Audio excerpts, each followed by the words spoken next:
Hello students, welcome back to the smart box. मैं हूं Saqlain sir. तो यहाँ पर आज हम लोग स्टार्ट करने वाले हैं हमारे 10th स्टैंडर्ड ज्योमेट्री का 4th chapter, that is geometric construction. अब यहाँ पर ये चैप्टर स्टार्ट करने से पहले, एक्सरसाइज स्टार्ट करने से पहले हमें बहुत सारी चीज़ें हैं जो आनी चाहिए, तभी ही हम उसे अप्लाई कर सकते हैं एक्सरसाइज पे और हमारी एक्सरसाइज हमें ईजीली समझ में आएगी। तो वो क्या चीज़ें हैं जो हमें समझना है? कुछ भी नया नहीं है, जो हमने 6th स्टैंडर्ड से 5th स्टैंडर्ड से कंस्ट्रक्शन में जो सारी चीज़ें सीखते हुए हम आए हैं, बस उसे हम जो है वो रिवाइज कर लेंगे। जिसके अंदर आता है कि परपेंडिकुलर लाइन कैसे बनाना है, कोई लाइन अगर दी हुई है तो उस लाइन को दूसरे पॉइंट से पैरेलल लाइन कैसे बनाना है। फिर और भी बहुत सारी चीज़ें हैं कि एंगल्स अगर दिए हुए हैं हमें, तो वही कॉन्ग्रुएंट एंगल हमें अगर बनाना है तो वो कैसे बनाते हैं। तो ये सारी चीज़ें जो हमने लास्ट स्टैंडर्ड्स में पढ़ते हुए आए थे, वही हमें बस एक बार रिवाइज करना है, क्योंकि वो सारी चीज़ें अब मिला जुला करके हमें यहाँ पर फिट करनी है और तब हम अपना 10th स्टैंडर्ड का ज्योमेट्रिक कंस्ट्रक्शन कंप्लीट अच्छे से कर सकते हैं। तो यहाँ पर ये वीडियो में हम बेसिक बताएंगे कि हमने पिछले स्टैंडर्ड्स में क्या पढ़ा। तो यहाँ पर ये वीडियो बिल्कुल भी स्किप मत करिएगा, क्योंकि बहुत ज़्यादा बेसिक जाने वाले हैं और मैं यहाँ पर एक्सप्लेनेशन जो है वो बोर्ड पे करूँगा और कंस्ट्रक्शन आपको नोटबुक में करके बताऊँगा, ताकि आपको समझ में आए कि राउंडर और सेट स्क्वायर वगैरह जो भी चीज़ें हैं वो यूज़ कैसे करते हैं एक्चुअल में। अगर मैं यहाँ पर बोर्ड पर बना के बताऊँ तो आपको समझ में नहीं आएगा, तो मैं आपको कंस्ट्रक्शन करके ही बता दूंगा, तो वो भी आपको ईजी पड़ेगा। और बहुत सारी ट्रिक्स भी हम यूज़ करने वाले हैं कि परपेंडिकुलर अगर हमें बनाना है तो उसके लिए क्या ईजी ट्रिक्स है और क्या ईजी स्टेप्स हम फॉलो करेंगे तो हमें याद रहेगी वो चीज़। तो यहाँ पर आइए स्टार्ट करते हैं।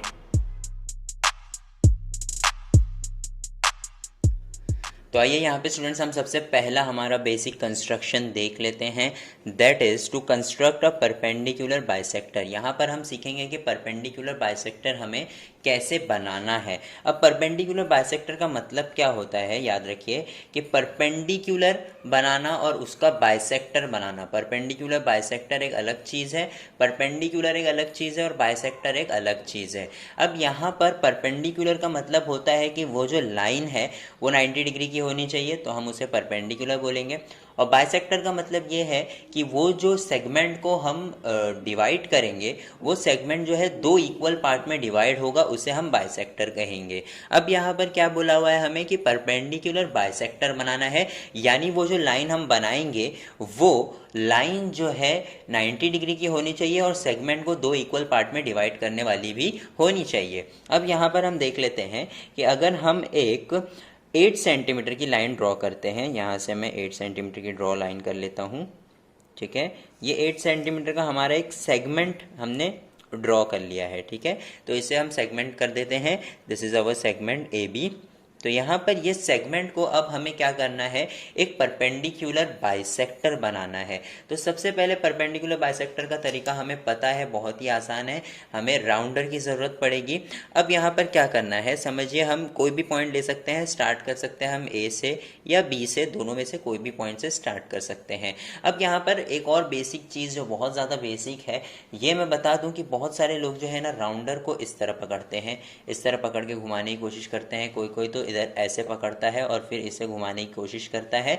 तो ये सारे मेथड्स जो है ना वो गलत है। चाहे आप कोई भी कंपनी का राउंडर यूज़ करें, उसका जो टिप होगा ना, हमेशा आप देखेंगे कि वो टिप जो है हमेशा राउंड होगा। क्यों वो राउंड होता है? ताकि आप उसे ऐसे पकड़ें और ऐसे घुमा सकें। देख सकते हैं आप कि ये जो है पूरा 360 घूम जाता है अगर आप यहीं पे पकड़ेंगे तो, और यही एक्यूरेट तरीका भी है। तो यहाँ पर हम क्या करेंगे, बी पर हमारा हम जो है ये पॉइंट रखेंगे और मोर देन हाफ लेंगे। ए बी जो भी हमारा सेगमेंट है, अगर हमें उसका मेजरमेंट नहीं भी दिया हुआ है तो हम अंदाजे से क्या करेंगे, मोर देन हाफ लेंगे। तो इस तरह से अगर मैं मोर देन हाफ लेता हूँ तो यहाँ पर आएगा मोर देन हाफ, है ना। तो मोर देन हाफ मेजरमेंट लेने के बाद मैं क्या करूँगा, एक जो है ऊपर बनाऊँगा आर्क, बहुत ही लाइट आर्क बनाना है, और एक आर्क मैं नीचे बनाऊंगा।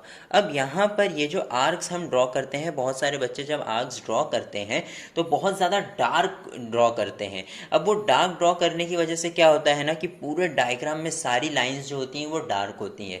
तो एक बात याद रखिए कि कंस्ट्रक्शन पार्ट में ये जो आप आर्क्स बना रहे हैं ये इतने लाइट होने चाहिए कि ये सिर्फ आपको दिखाई देने चाहिए, अगर हमें नहीं भी दिखाई देंगे तो भी चलेगा। उससे जो है हमारा डायग्राम जो है वो बहुत ही ज़्यादा नीट एंड क्लीन लगता है। अब सेम डिस्टेंस, हम डिस्टेंस चेंज नहीं करेंगे।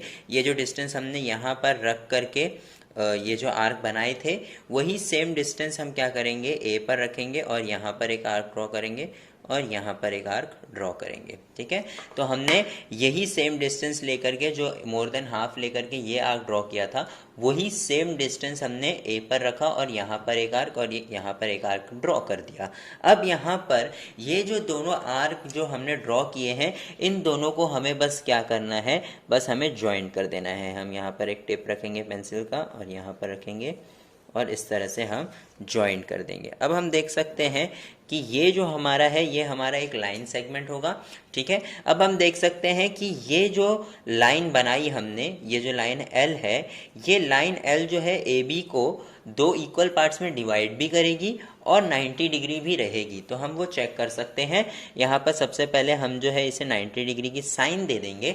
बहुत ज़्यादा ज़रूरी है ये परपेंडिकुलर दिखाने के लिए, और क्योंकि हम परपेंडिकुलर बाइसेक्टर बना रहे हैं तो इस साइन के साथ हमें ज़रूरी है कि ये पॉइंट भी डालना। इसका मतलब क्या होता है आपको पता होगा कि अगर ये मेरा पॉइंट सी है तो AC is equal to CB। इसका मतलब है कि AC जितना होगा मेजरमेंट में उतना ही हमारा CB भी होगा। तो आइए हम मेजर कर लेते हैं। हमने 8 सेंटीमीटर का ड्रॉ किया था ये सेगमेंट। हम देख सकते हैं कि एक्यूरेट 4 सेंटीमीटर हमें आ रहा है, यानी ये जो लाइन है ये बाइसेक्टर तो है। अब हमें पता करना है कि ये 90 डिग्री है कि नहीं, जिसको हमें ऑलरेडी साइन दे दिया है। तो वो हम चेक कर सकते हैं हमारे D से, जिसे चंदा और पता नहीं क्या क्या भी कहते हैं, हम उसे D कॉल करेंगे। तो देख सकते हैं हम यहाँ पर कि यहाँ पर अगर मैं पॉइंट रखता हूँ तो ये दिख रहा है कि हमारा ये एग्जैक्ट 90 डिग्री का सेगमेंट बना है। So this is called as nothing but perpendicular bisector. अगर हमें परपेंडिकुलर बाइसेक्टर ड्रॉ करने के लिए आता है तो हमें चीज़ें जो ध्यान में रखनी है वो ये है कि हमें उसका साइन देना है 90 डिग्री का, और ये साइन देना बहुत ज़रूरी है क्योंकि this is not only perpendicular but it is perpendicular bisector. अब यहाँ पर ये हमारा कंप्लीट होता है। ये सबसे पहला जो हमारा बेसिक था जो हमें यूज़ होने वाला है, ये यूज़ होगा। याद रखिए कि ये हमारा जो कंस्ट्रक्शन चैप्टर है उसमें परपेंडिकुलर बाइसेक्टर ड्रॉ करने के लिए आने वाला है। अब नेक्स्ट जो है हमारा बहुत ही आसान है, लेकिन बहुत सारे बच्चों को ये चीज़ भी नहीं आती है, तो कोई बात नहीं, आज हम यहाँ पर ये भी सीख लेंगे। यहाँ पर हमारा क्वेश्चन कुछ इस तरह से है कि to construct a triangle whose sides are given. अब यहाँ पर एक हमें ट्राइंगल बनाना है जिसके हमें सिर्फ साइड्स दिए हुए हैं। ये साइड्स यूज करके हमें ये ट्राइंगल जो है वो कंस्ट्रक्ट करना है। हमारा ट्राइंगल क्या है, ABC। अब सबसे पहले कंस्ट्रक्शन में एक चीज़ आप याद रखिए कि हमें रफ डायग्राम बनाना बहुत ज़रूरी है। तो हम यहाँ पर कॉर्नर में एक छोटा सा रफ डायग्राम बना लेंगे। अगर मैं इसे ABC इस तरह से बताता हूँ तो अब यहाँ पर हमें क्या पता चल जाएगा कि BC जो है वो हमें बेस बनाना है, AB और AC जो है वो उसके दूसरे साइड्स ऑफ ट्राइंगल है। अब यहाँ पर बहुत सारे कंफ्यूजन होता है कि sir AC is the biggest side तो AC हमारा बेस होना चाहिए। ऐसा कुछ भी ज़रूरी नहीं है। अगर मैं BC को भी बेस लेता हूँ तो भी वो ट्राइंगल हमारा सही ही होगा। वो आपके ऊपर डिपेंड है कि आप बेस में क्या लेना चाहते हैं। तो अगर हमने इस तरह से बनाया है तो ABC यानी BC हमारा बेस आ रहा है। तो याद रखिए कि जब भी हमें ऐसे ट्राइंगल दिया रहेगा हम उसका क्या बनाते हैं, बेस बनाते हैं। तो यहाँ पर सबसे पहले हम बेस ड्रॉ कर लेते हैं। बेस हमारा क्या है, बेस हमारा है BC जो कि है 4.2 सेंटीमीटर। तो यहाँ पर मैं 4.2 सेंटीमीटर की एक सेगमेंट बना लेता हूँ। यहाँ पर एक्यूरेट 4.2 सेंटीमीटर। याद रखिए कि आप जब भी कंस्ट्रक्शन करें तो चाहे आपके राउंडर का पेंसिल हो या आपके नॉर्मल पेंसिल हो, वो शार्प होने चाहिए। उससे ज़रा भी आप जो है मोटी पिन वाला मत रखिए। उसका जो नोक है, उसकी जो पिन है, ऊपर की टिप जो है वो हमेशा आप शार्प रखिए, तभी जाके आपका डायग्राम जो है वो नीट एंड क्लीन दिखेगा और कि आपकी पेन जो है वो टिप जो है वो आपकी शार्प हो। नेक्स्ट हमने ये जो है BC बना लिया है। ये हमारा BC हो गया। अब जैसे ही हमने BC ड्रॉ कर लिया, हमें उसे दे देना है कि वो है 4.2 सेंटीमीटर्स का, ठीक है।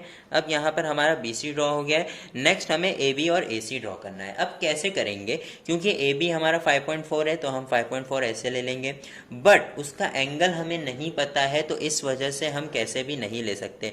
अगर मैं 5.4 लेना चाहूँ तो मैं ऐसे ले सकता हूँ, ऐसे ले सकता हूँ, ऑप्ट्यूस ले सकता हूँ, राइट एंगल ट्रायंगल ले सकता हूँ, एक्यूट भी ले सकता हूँ। लेकिन यहाँ पे क्योंकि हमें मेजरमेंट नहीं दिया हुआ है तो हम क्या करेंगे, ध्यान से देखिए।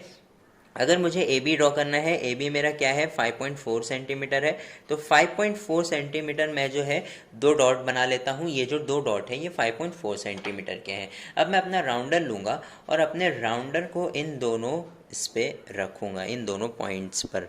क्यों मैं रखूँगा, ताकि मेरा जो डिस्टेंस है वो क्या हो जाए, ये जो डिस्टेंस है, अब ये डिस्टेंस 5.4 सेंटीमीटर का है। अब मैं क्या करूँगा, B पे रखूँगा, क्योंकि मैं क्या ड्रॉ कर रहा हूँ, AB ड्रॉ कर रहा हूँ, तो B पे रखूँगा और एक आर्क इस तरह से ड्रॉ करूँगा। याद रखिए ये आर्क जो है बहुत ही लाइट होना चाहिए, इतना लाइट कि ये सिर्फ आपको दिखाई दे।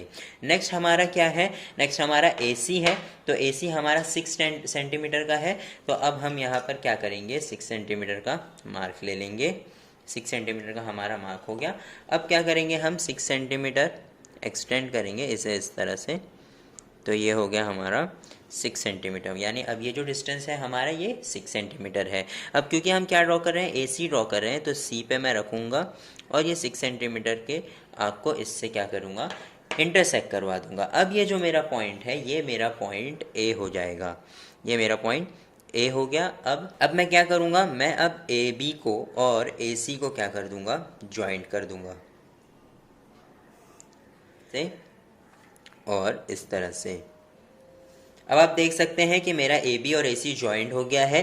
AB जो है वो मेरा 5.4 सेंटीमीटर है, तो मैं इस तरह से लिख लूँगा 5.4 सेंटीमीटर, और मेरा AC जो है वो 6 सेंटीमीटर है, तो मैं 6 सेंटीमीटर इस तरह से लिख लूँगा। तो ये मेरा ABC ट्रायंगल रेडी है। तो इस तरह से ड्रॉ करते हैं जब हमें सिर्फ क्या दिया हुआ रहेगा, हमें सिर्फ साइड्स दिए हुए रहेंगे ट्रायंगल के, तो ट्रायंगल इस तरह से ड्रॉ होता है। ये भी बहुत ज़्यादा बेसिक था, ये हमने 8th स्टैंडर्ड में पढ़ा था। अब आइए नेक्स्ट देखते हैं, नेक्स्ट बेसिक क्या है। हमारा नेक्स्ट बेसिक क्या है, to divide a line segment in equal parts. यहाँ पे इसका मतलब क्या है कि हमें एक लाइन सेगमेंट दिया हुआ रहेगा, हमें उसे इक्वल पार्ट्स में डिवाइड करना है। जैसे कि हम अगर इसे ले लेते हैं, हमारा एक लाइन सेगमेंट है, इस तरह से मैं एक ड्रॉ लाइन सेगमेंट कर लेता हूँ। अब ये जो है मैंने रैंडमली ड्रॉ कर दिया है, अब मुझे पता नहीं है कि ये कितने सेंटीमीटर का है या कुछ भी है, ठीक है। अब यहाँ पर अगर मुझे बोला हुआ है कि ये लाइन सेगमेंट AB को मुझे 6 इक्वल पार्ट्स में डिवाइड करना है। कितने इक्वल पार्ट्स में, 6 इक्वल पार्ट्स में। तो मैं इसे 6 इक्वल पार्ट में कैसे डिवाइड करूँगा। अब आप बोलेंगे कि सर मेजरमेंट ले लेंगे और उसे डिवाइड बाय 6 करके उसे ड्रॉ कर देंगे, बट यहाँ पर ऐसा नहीं होता है। कंस्ट्रक्शन में हमें जो है वो किस तरह से ड्रॉ करना है, इसे 6 इक्वल पार्ट्स में कैसे डिवाइड करना है, आइए सीख लेते हैं। यहाँ पर बहुत ज़्यादा आसान है, स्टेप्स पर ध्यान रखिए, क्योंकि ये जो चीज़ है ये हमें फर्स्ट एक्सरसाइज में यूज़ होने ही वाली है और ये कंफर्म जो है आने ही वाला है आपको एक्सरसाइज में, तो सीख लीजिए। अब यहाँ पर हमें जो है ना A से एक लाइन ड्रॉ करनी है इस तरह से। अब ये लाइन भी कितने भी सेंटीमीटर की हो सकती है, उससे हमें कुछ लेना देना नहीं है, ठीक है। अब ये एक बात जो चीज़ हमें ध्यान रखनी है कि ये जो एंगल बन रहा है आपका, ये जो एंगल है ये रैंडमली लेना है आपको, लेकिन एंगल जो है वो 30 डिग्री से ज़्यादा होना चाहिए, 30 डिग्री से कम नहीं होना चाहिए, ठीक है। तो हमने ये रैंडमली एक लाइन बना ली है। अब यहाँ पर हम क्या करेंगे, हम इस लाइन को 6 इक्वल पार्ट्स में डिवाइड करेंगे। कैसे, अब यहाँ पर मैंने अपना राउंडर ले लिया है, राउंडर को मैं जो है एक्सटेंड करूँगा और मैं इसे 1.5 या 1.6 या जो भी आपकी मर्जी हो, रैंडमली आपको लेना है, ऐसे कुछ एक्यूरेट नहीं है, बट मैं हमेशा 1.5 लेता हूँ और मैं आपको भी वही सजेस्ट करूँगा कि आप भी 1.5 ही लें, ना उससे ज़्यादा ना उससे कम। अब 1.5 लेके हमें करना क्या है, अब यहाँ पर मैं इसे पॉइंट पे रखूँगा A पर और मैं ऐसे एक आर्क ड्रॉ कर दूँगा इस तरह से। अब यहाँ पर मैं देख सकता हूँ कि ये मैंने जो है वो ड्रॉ किया है। तो ये जो लाइन है इसे हमें इसी तरह 6 इक्वल पार्ट्स में डिवाइड करना है, जो कि 1.5 सेंटीमीटर। अब सेकेंड वाला मैं यहाँ पर रखूँगा और इस तरह से ड्रॉ करूँगा, तो ये 2 इक्वल पार्ट्स हो गए, ये 3 इक्वल पार्ट्स, फिर 4, फिर इस तरह से रख के 5 और फिर इस तरह से रख के 6, ठीक है। अब यहाँ पर मैं आपको सिर्फ बताने के लिए ऐसा टेढ़ा राउंडर पकड़ रहा हूँ, आपको जो है वो एक्यूरेट ऐसा ऊपर रख करके करना है, ठीक है। अब हम देख सकते हैं कि ये जो हमारी लाइन है ये इक्वल पार्ट्स में डिवाइड हो गई है, 1 2 3 4 5 एंड 6 इक्वल पार्ट्स में डिवाइड हो गई है। अब हमें करना क्या है, अब हमें इसे क्या करना है, नेम देना है। इसे मैं दूंगा A1, इसे A2, इसे A3, इसे A4, इसे A5 और इसे A6 दूंगा। अब यहाँ पर मैं A6 को और B को क्या कर दूंगा, ज्वाइन कर दूंगा। अब यहाँ पर A6 और B को मैंने ज्वाइन कर दिया। अब मुझे क्या करना है, अब मुझे पैरेलल लाइन बनाना है। A6 और B जो ये हमारा सेगमेंट है, इसे पैरेलल लाइन बनना चाहिए, A5 फिर A4 को, फिर A3 को, फिर A2 को, फिर A1 को। इस तरह से हमारा पैरेलल लाइंस बनना चाहिए। अब बहुत सारे बच्चे पैरेलल लाइंस बनाने के लिए क्या करते हैं, इसे जो है इस तरह से सरका देते हैं, जो कि रॉन्ग है। क्योंकि मैं अगर इसे ऐसे सरका रहा हूँ तो हो सकता है मुझे ऐसे मेरा हाथ ऐसा हो जाए तो यहाँ पर ये पैरेलल लाइन नहीं बनेगी। हो सकता है मेरा हाथ ऐसा हो जाए तो ये पैरेलल लाइन नहीं बनेगी। तो एक्यूरेट तरीका क्या है पैरेलल लाइंस बनाने का, हमें सेट स्क्वायर की ज़रूरत पड़ेगी। अब हम यहाँ पर इस तरह से अगर हमारा जो भी लाइन है ये A6B को इस तरह से रखेंगे और सेट स्क्वायर जो है उसे हम इस तरह से चिपका देंगे हमारे स्केल को, ठीक है। हमारे स्केल को जो है हमारा सेट स्क्वायर चिपक गया है। अब हम ये जो है ना स्केल को उठा करके सीधा सीधा A5 पे रखेंगे, लेकिन A5 पे रखने के बाद हमारा जो ये है ये भी इससे ये परपेंडिकुलर होना चाहिए। याद रखिए, अगर ये इसे टच नहीं हो रहा है तो आप लाइन पैरेलल नहीं बना सकते। याद रखिए, वापस से मैं आपको बता दे रहा हूँ, A1 A6 पे और B पे हमने रखा इस तरह से, ठीक है। A1 A6 और B पे हमने रखा और फिर इस सेट स्क्वायर को इससे क्या कर दिया, हमने ज्वाइंट कर दिया इस तरह से, ठीक है। अब यहाँ पे मैं क्या करूँगा, इसे उठाऊंगा A5 पे रखूँगा, लेकिन A5 पे रखने के बाद भी ये इससे जुड़ा हुआ होना चाहिए। अब देख सकते हैं कि आप ये इससे जुड़ा हुआ है, तो मैं क्या करूँगा, A5 और B को ज्वाइंट कर दूँगा इस तरह से, ठीक है। तो अब आप देख सकते हैं कि A6 और A5 और जो भी ये पॉइंट है ये जो है इस तरह से पैरेलल लाइन बनती है। अब आगे मैं इसी तरह कंटिन्यू करूँगा। अब A5 जो है हमारा इस तरह से है, तो हम वापस से सेट स्क्वायर को ऐसे रखेंगे और फिर इसे यहाँ पे ले जा करके वापस से A4 पे रखेंगे और ये इससे परपेंडिकुलर होना चाहिए। हमारा स्केल सेट स्क्वायर से परपेंडिकुलर होना चाहिए। वापस से हम एक लाइन ड्रॉ करेंगे, फिर वापस यहाँ जाएंगे, फिर वापस A3 से सेम परपेंडिकुलर लाइन ड्रॉ करेंगे, फिर वापस से आगे जाएंगे A4 पर, फिर A4 पर जाकर भी सेम परपेंडिकुलर लाइन ड्रॉ करेंगे, सॉरी A2 पर, फिर A1 पर भी आएंगे और सेम परपेंडिकुलर लाइन ड्रॉ करेंगे, ठीक है।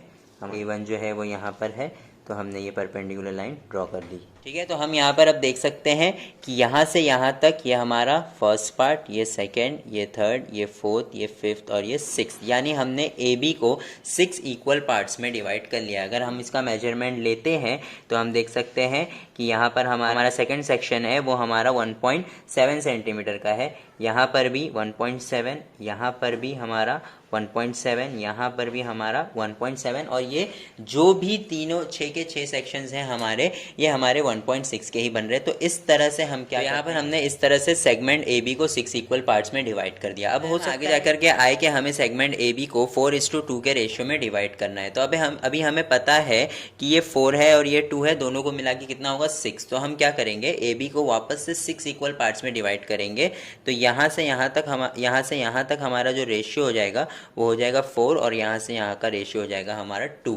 तो हमें इस तरह से AB को 4:2 के सेगमेंट में डिवाइड कर लिया है। इस तरह से ये हमारा थर्ड बेसिक खत्म होता है। आइए फोर्थ बेसिक देखते हैं। तो फोर्थ बेसिक हमारा यहाँ पे to construct a perpendicular at a given point. अब यहाँ पर इसका मतलब क्या है, हमने परपेंडिकुलर बाइसेक्टर तो सीख लिया कि perpendicular bisector of a line होता क्या है, लेकिन मैंने आपको जैसे कि बताया था कि वो परपेंडिकुलर बाइसेक्टर था और ये हमारा परपेंडिकुलर है सिर्फ। अगर ये मेरा एक सेगमेंट है AB और मुझे बोला हुआ है कि मुझे C पर, ये जो पॉइंट C है, मुझे इधर जो है क्या बनाना है, एक परपेंडिकुलर लाइन बनाना है।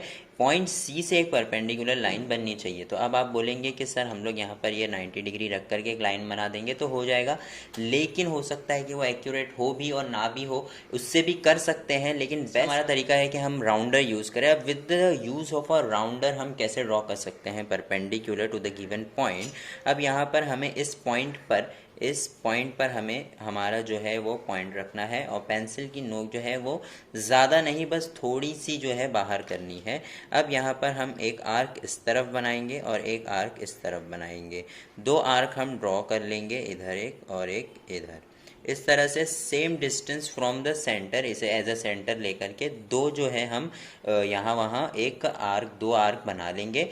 फिर क्या करना है, हमें इसके डिस्टेंस को जो है वो थोड़ा बढ़ाना है और वही सेम डिस्टेंस हम एक बार यहाँ पर रखेंगे इस पॉइंट पर जो हमें न्यू आर्क आया है, और यहाँ पर एक आर्क ड्रॉ करेंगे और इसी तरह नीचे एक आर्क ड्रॉ करेंगे और उसी तरह यही सेम जो है हमें यहाँ पर रेफरेंस हम लेंगे, यहाँ पर ये वाले पॉइंट पे रख करके यहाँ से यहाँ हम एक आर्क ड्रॉ कर लेंगे। अब जैसे कि हम देख सकते हैं कि ये दोनों जो है इंटरसेक्ट हो रहे हैं, तो हम जो है एक लाइन ड्रॉ कर देंगे इस तरह से, है ना, यहाँ से यहाँ तक एक लाइन ड्रॉ कर देंगे। अब हम देख सकते हैं कि ये जो लाइन बनी है ये हमारी जो है परपेंडिकुलर लाइन है। आइए चेक कर लेते हैं। यहाँ पर इस तरह से अगर मैं ये रखूँ तो मैं देख सकता हूँ कि ये 90 डिग्री का लाइन हमारा बन रहा है। तो इस तरह से हम जो है एक परपेंडिकुलर ड्रॉ कर सकते हैं एट अ गिवन पॉइंट। अब यहाँ पर जो लास्ट चीज़ हमें सीखनी है वो है कि एंगल, अगर हमें एक एंगल दिया हुआ है 45 डिग्री का या 60 डिग्री का एंगल दिया हुआ है, तो विदाउट यूजिंग दिस हम with the help of rounder कैसे सेम एंगल या कॉन्ग्रुएंट एंगल ड्रॉ कर सकते हैं, आइए वो भी देख लेते हैं। हमें क्या देखना है, to construct an angle congruent to the given angle. तो यहाँ पर हम एक रैंडम एंगल बना लेते हैं कि यहाँ पर हमारा एक एंगल है इस तरह से, ये हमारा एक रैंडम एंगल है, कुछ भी इसे हम नाम दे सकते हैं, डेट इज़ AOB। तो यहाँ पर एंगल AOB जो है वो कितने डिग्रीज का है हमें नहीं पता है, तो अब हम कैसे ड्रॉ करेंगे। अब हमें क्या करना है, सबसे पहले तो इसके बाजू में ही हम एक बेस ड्रॉ कर लेंगे। ज़रूरी नहीं है कि वो जो बेस है वो जितना इसका लेंथ है वही लेंथ हो, कुछ भी लेंथ हो सकता है। बस यहाँ पर अब हम इसे क्या करेंगे, ये पॉइंट कंसीडर कर लेंगे, दिस इज़ अ रे, ठीक है। अब मुझे क्या करना है, अगर angle AOB is congruent to angle XYZ draw करना है मुझे, तो यहाँ पर मेरा ये BO है, तो इसी तरह ये मेरा क्या हो जाएगा ZY, यानी Y पर एंगल बनेगा। तो अब यहाँ पर मुझे क्या करना है, Y पर इससे कॉन्ग्रुएंट एंगल बनाना है, तो वो मैं कैसे बनाऊंगा। अब यहाँ पर वापस से हम अपना राउंडर यूज़ करेंगे। यहाँ पर ये हमारा राउंडर है। अब ये क्या करेंगे, हम इस तरह से एक आर्क ड्रॉ करेंगे, या क्या होगा, रे OB को भी और रे OA को भी इंटरसेक्ट कर रहा है, एक पॉइंट यहाँ पर, एक पॉइंट यहाँ पर। अब यही सेम डिस्टेंस मुझे कहाँ रखना है, Y पर रखना है और यहाँ पर इस तरह से एक आर्क ड्रॉ करना है, बड़ा सा आर्क, ठीक है। अब ये आर्क ड्रॉ करने के बाद मुझे क्या करना है, मुझे ये जो डिस्टेंस है वो मेजर करना है। अब यहाँ पर मैं देख सकता हूँ कि मेरा डिस्टेंस जो है वो इस तरह से मैं मेजर करूँगा। मैं टेढ़ा मेजर कर रहा हूँ आप लोगों को दिखाने के लिए, बट आपको जो है बिल्कुल भी ऐसे सीधा मेजर करना है, क्योंकि अगर मेजर गलत होगा तो एंगल भी गलत आएगा। तो आप देख सकते हैं कि मेरा मेजरमेंट इस तरह से बिल्कुल सही आ रहा है ये डिस्टेंस। अब मुझे क्या करना है, जैसे कि यहाँ से यहाँ है तो वैसे ही मुझे यहाँ पर रख करके एक आर्क इसे इंटरसेक्ट करवाना है। अब मैं क्या करूँगा, यहाँ पर ये जो आर्क इंटरसेक्ट हुई है इसे मैं इस तरह से यहाँ पर एक रे बना दूंगा।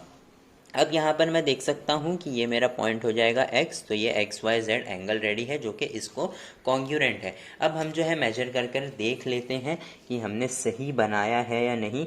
हम देख सकते हैं कि ये जो है हमारा मेजर है समथिंग 56 या 57 डिग्री है, और ये भी हमारा वही आना चाहिए। तो देख लेते हैं वही आ रहा है या नहीं।